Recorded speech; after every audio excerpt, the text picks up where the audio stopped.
How to make public profile on Snapchat under 18. Let's jump right into the steps. First, you want to go ahead and open Snapchat app on your phone. Tap on your profile that is on the top left corner. As you do that, tap on the settings that is on the top right corner. Now, you want to go ahead and change your birthday. So, tap on your birthday and tap on the date.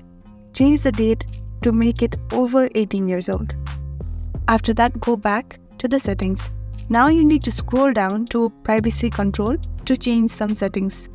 Now, very first step is, you want to tap on view my story and put it to everyone. Now you need to go back to the settings again. Tap on contact me and then put to friends and contacts. Then go back again. Tap on quick add. Then make sure the toggle button is turned on. Now you need to go back to your settings. Go back again.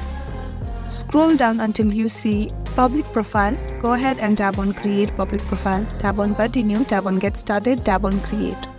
As you do that, you will be able to create your public account. And that is the very simple way to make public profile on Snapchat under 18. I really hope this video helped you out. Thank you so much for watching till the very end.